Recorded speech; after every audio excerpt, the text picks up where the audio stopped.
Vamos a explicar alguns pontos dos exercícios da primeira aula do módulo 3. Estes são exercícios que estão com gabarito, que são para fazer cada um de vocês sozinhos, mas que eventualmente precisam de uma explicação. O primeiro exercício dá esta figura de um sistema que está colocado em frações molares, na fração molar de B, e mostra que a composição global do sistema originalmente e ao longo de todo o processo é 0,6 de B. Então, corresponde a esta marcação que foi feita na figura. A primeira pergunta é quantas fases possui o sistema nas temperaturas de 950, 600, 400 e 300 graus centígrados. Então, este sistema, em uma temperatura maior que esta aqui, de aqui para cima, então, certamente, a 950 graus centígrados, está na fase líquida. Aqui, acima das linhas líquidos, que são esta e esta, temos um líquido que contém A e B, que formam uma solução e que, no caso do exercício dado, tem fração molar 0,6 de B. Já a 600 graus, nós estamos nesta condição, neste ponto. Neste ponto, estamos na região que corresponde a duas fases. Uma fase líquida, que contém A e B, e que, como veremos depois, tem esta composição aqui, e uma fase sólida, que são cristais de A 100% puros.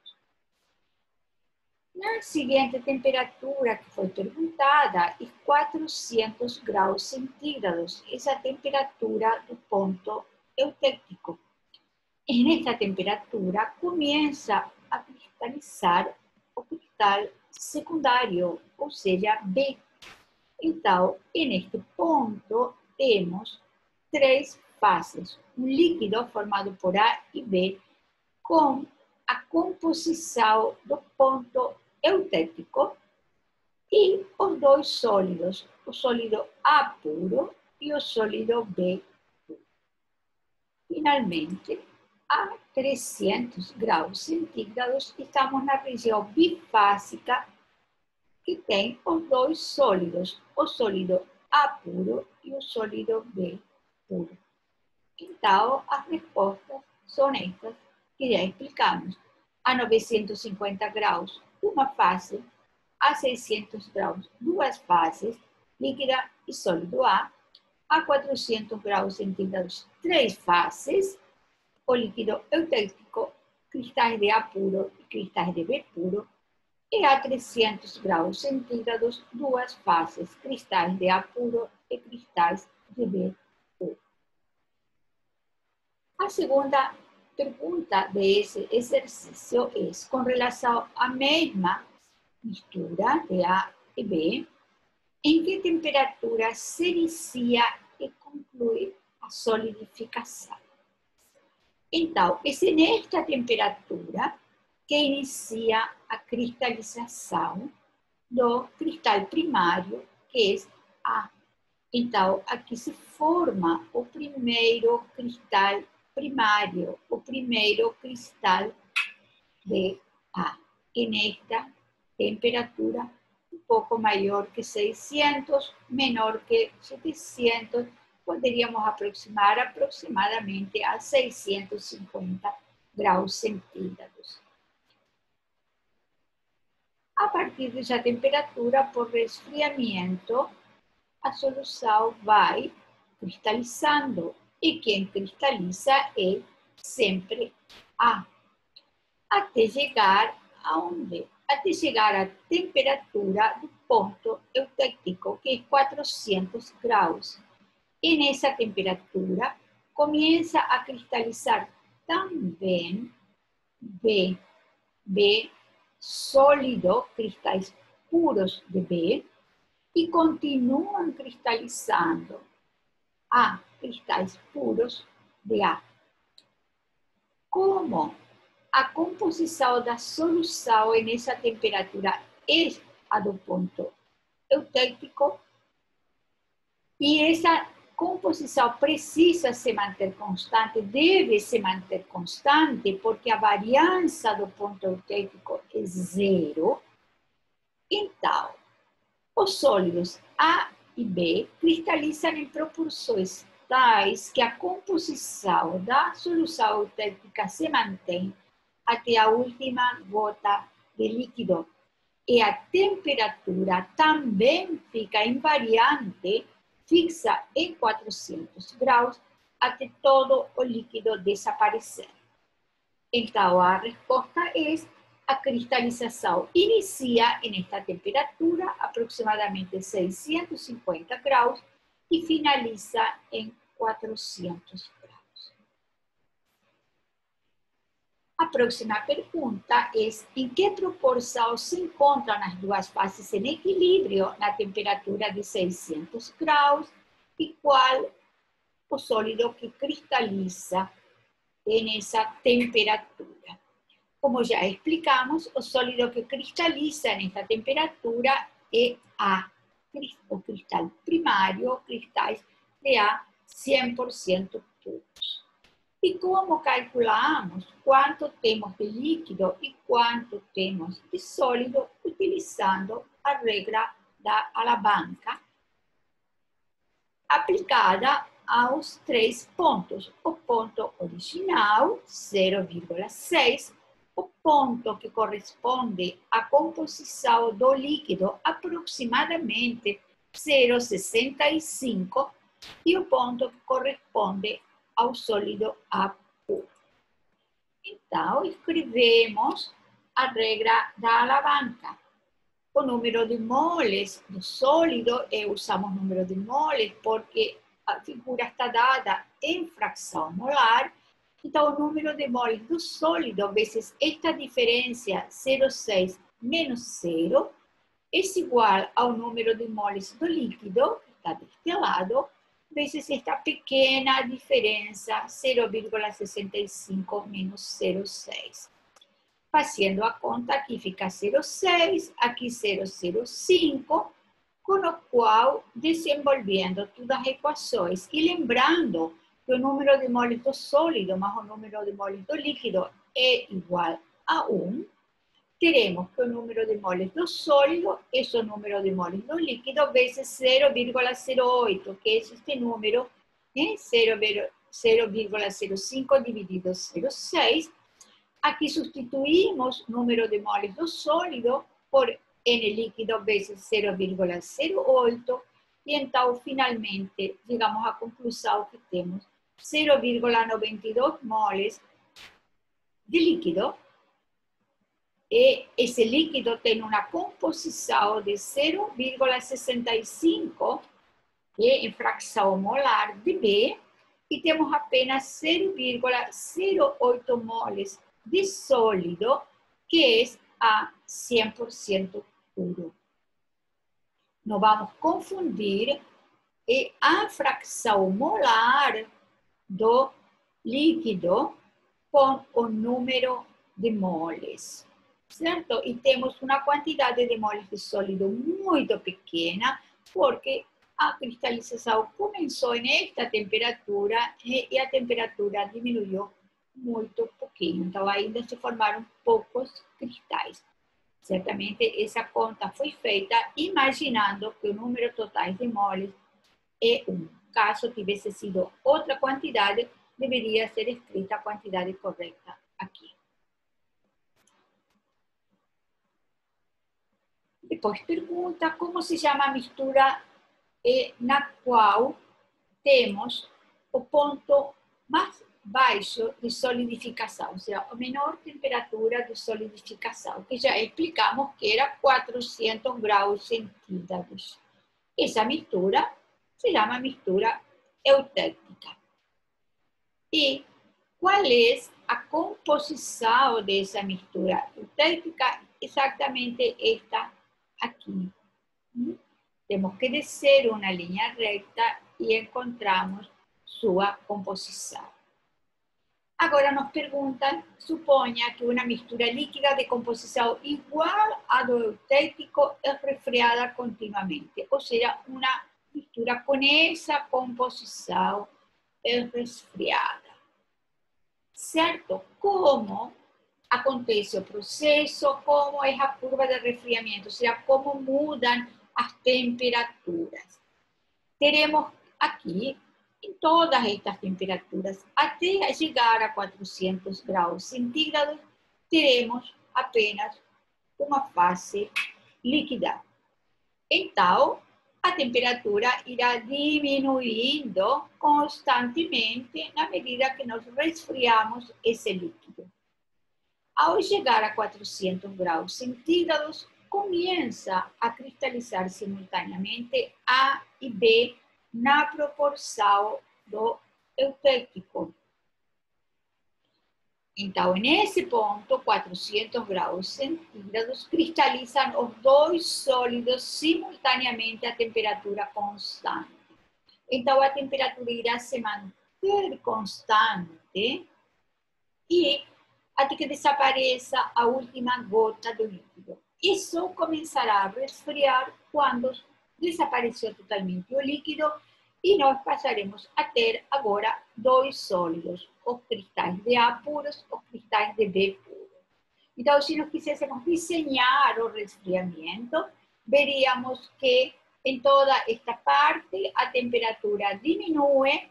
Depois, quando chegamos ao eutérico, a temperatura se mantém constante e depois, constante exatamente no 400 graus, então a temperatura iria diminuindo, aqui se mantém constante e depois começaria a diminuir de novo. E desenhado no tempo, teríamos uma linha que desce, uma linha horizontal e outra linha que desce ao longo do tempo. É isso que aconteceria com o sistema.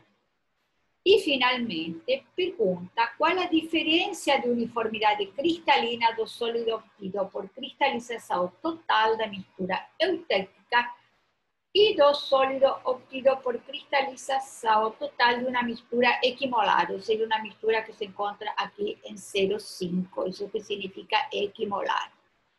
No caso da mistura eutérica, como acabamos de explicar, os dois sólidos começam a cristalizar juntos.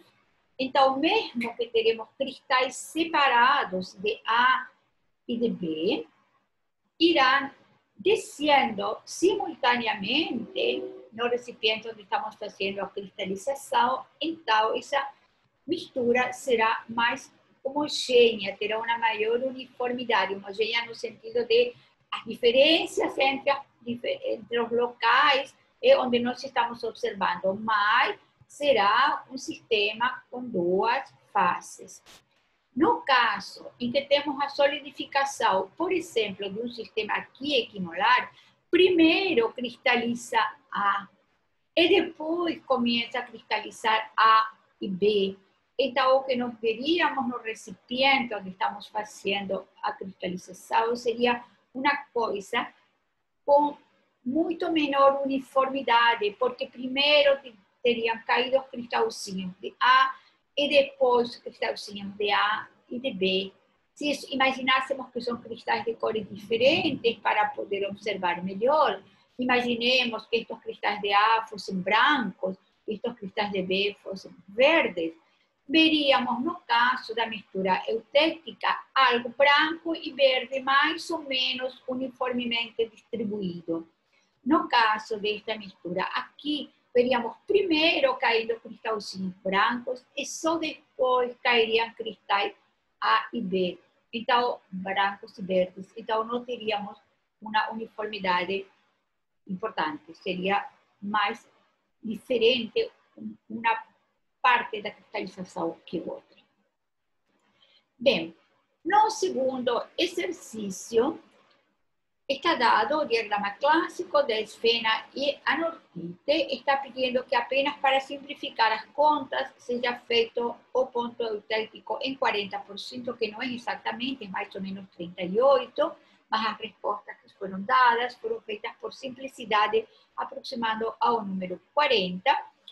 E fala que é um sistema que tem uma massa total de 100 kg, que tem uma composição dada pelo ponto D, ou seja, esta 80% de anortite, e te pede de calcular as massas de fena e de anortite, tanto no sólido como no líquido, as temperaturas marcadas. TA está em vermelho, TF está em vermelho também, e a esta temperatura menor que a temperatura do ponto eutéltico.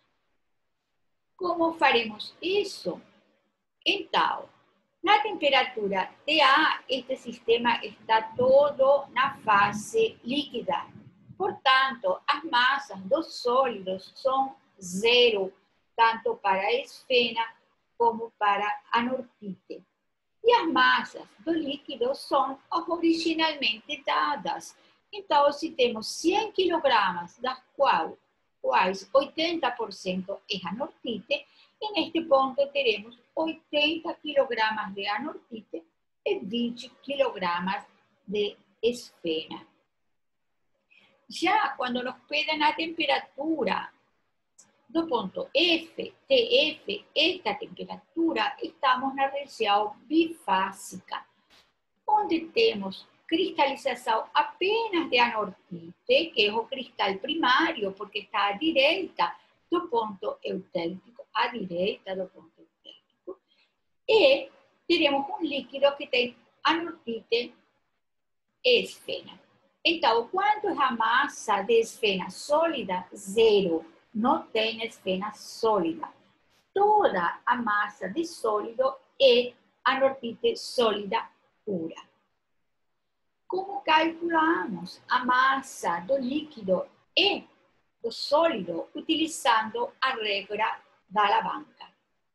A massa do líquido se calcula da seguinte forma: massa do líquido vezes a diferença entre a posição original e a composição do líquido, ou seja, 80 menos 55, é igual a massa do sólido vezes esta diferença aqui, 100 menos 80. Certo? Repetindo, massa do líquido vezes 80 menos 55 igual a massa do sólido vezes 100 menos 80. Lembrando que esses números devem ser sempre tomados em valor absoluto. Sabendo isso e sabendo que a massa do sólido mais a massa do líquido são iguais a 100, podemos calcular, igual que foi feito no exercício anterior, a massa total do líquido e a massa total do sólido.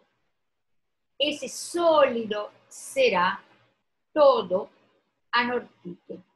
O líquido terá esfena e anortite.